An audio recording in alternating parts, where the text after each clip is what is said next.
in this introduction to India's foreign policy, I would like to discuss another related area, not directly linked to India, that is the collapse of the Soviet Union.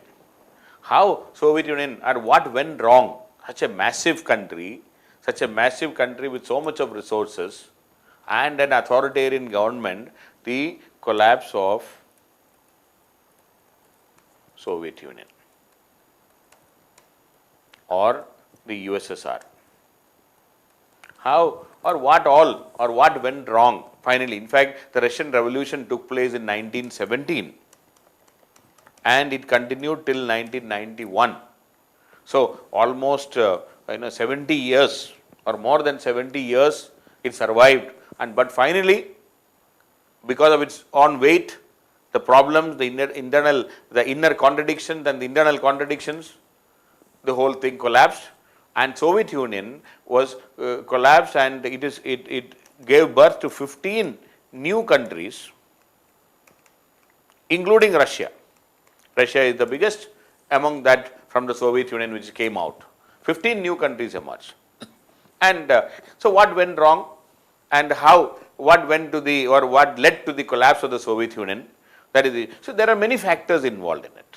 In fact, not just one factor which you can say. There are multiple issues, multiple factors, and ultimately which led to the collapse. So number one factor, the most important factor, the first factor I would like to say is this kind of a economy in which everything is owned by the state. Even agricultural land is owned by the state. Everything is a public sector unit. Imagine the public sector units in India. Imagine Air India, managed by the government. And it has made so much of loss, thousands of crores of rupees loss.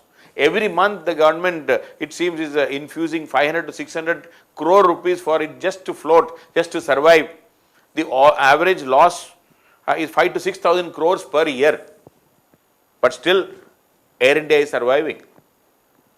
Our Kingfisher Airlines by Vijay Mallya, initially the total, the loan taken was less than 3,000 crore or so. Ultimately, with all interest and everything put together, he was supposed to pay around 4,500, 5,000 crore rupees. That is, 5,000 crore is less than the total loss which is made by Air India every year. That is the total loss. But there are a lot of assets also. So whatever it is, ultimately Vijay Mallya has been declared as an anti-national element. He had to run away from the country, and he was a nice man. I mean, if you look at and if you just go through his biography and history, you will know he is not a bad man. But unfortunately, he was unable to pay back the loan on time. And even today, he is saying, even though he is in UK and all, and he is saying that he can pay back everything. He has more assets, but the government is not relaxing the norms. Banks are not allowing him to sell his assets. He has more assets. He has at least 15,000 crore assets, it seems. But ultimately, he is a bad guy of India right now. And but Air India is surviving. So imagine the whole country is like Air India. Agriculture sector is also Air India. Manufacturing sector is also Air India. No Tata, no Birla, no Adani, no Ambani, and everything is owned by the state.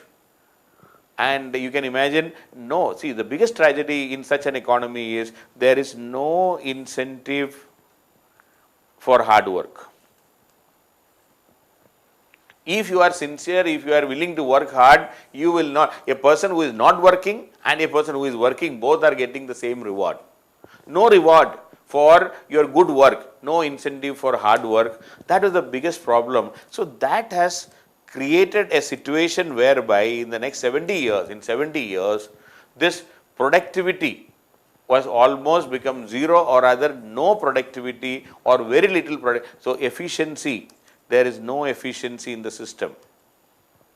No productivity, or rather the productivity is so low that the input cost is more than the output. No productivity, and the input cost is more than output cost, more than output. So the biggest problem was this kind of an economy where individual brilliance and individual effort is not rewarded, and it has resulted in an inefficient economic system which could not survive for long. So first is the inefficiency in the economic system, inefficiency in the economy. Number two is the the propaganda war which they were doing, the propaganda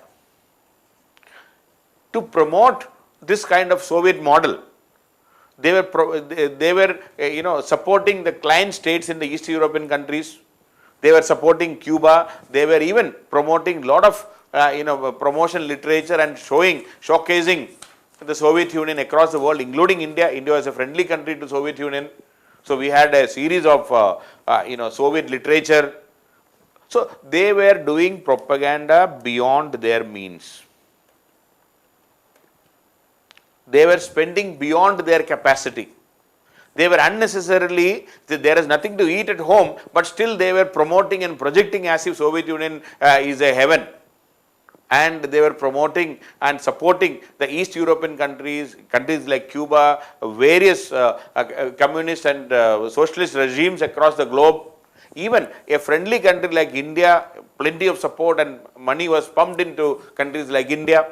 So they were doing propaganda beyond their means, and they are spending beyond their means only to showcase to the world that they are doing a great job, which was not that was not sustainable. So an unsustainable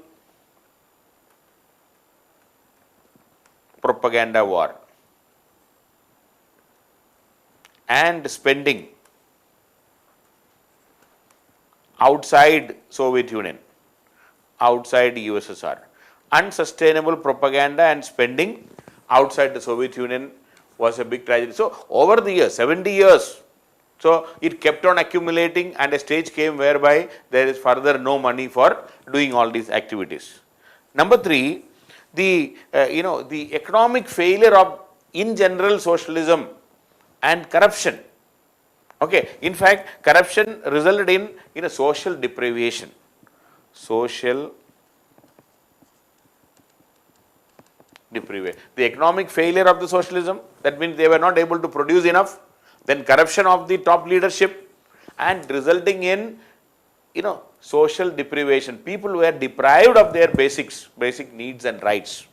And the economy was contracting or stagnating, or either contracting, economy contracted. Instead of economic growth, economic shrinking, contracted or stagnated.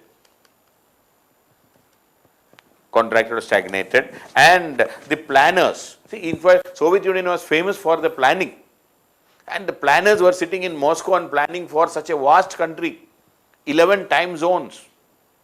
And planners who were sitting in Moscow might not have been knowing anything about what is happening in Central Asia or in Eastern, the Eastern Siberia, in Vladivostok.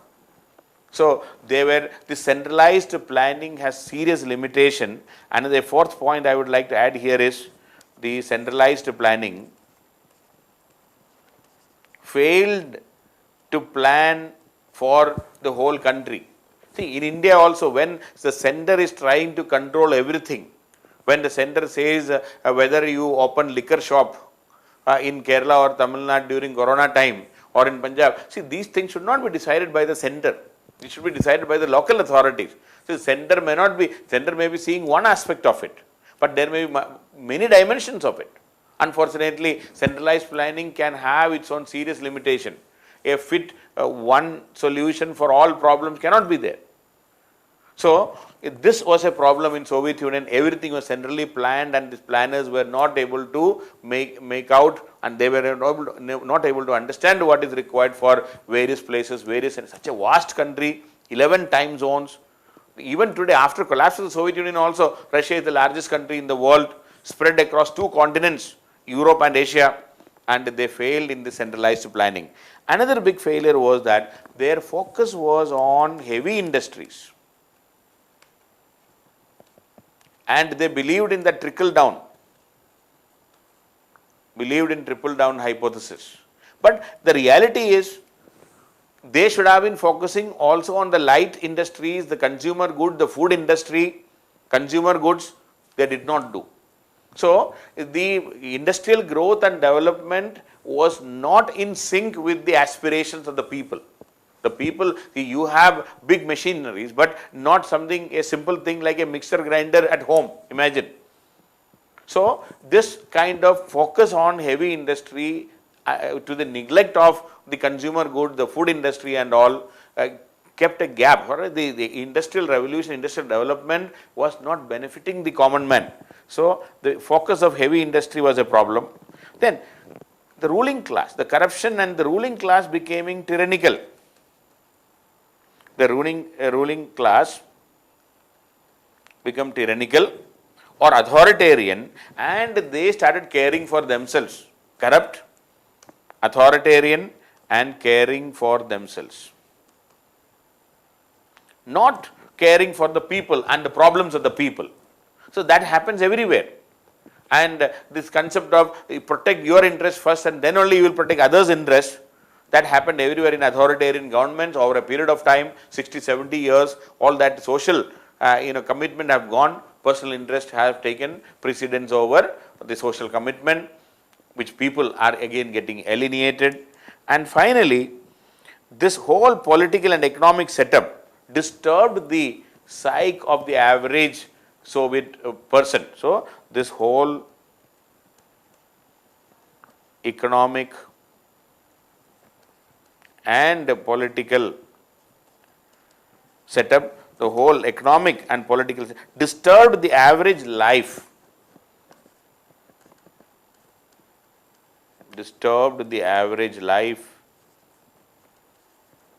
and the psyche, causing irreparable damage to the average life and psyche, disturbing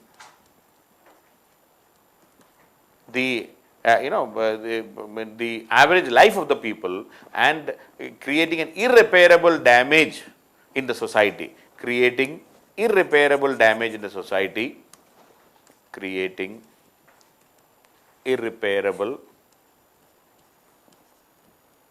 damage in the society. And ultimately, this kind of an unsustainable model finally collapsed when Mikhail Gorbachev came to power. He relaxed the police state. See, Gorbachev's mistake. See, he started perestroika and glasnost. So, he relaxed the police state, the control of the police, the authoritarian government.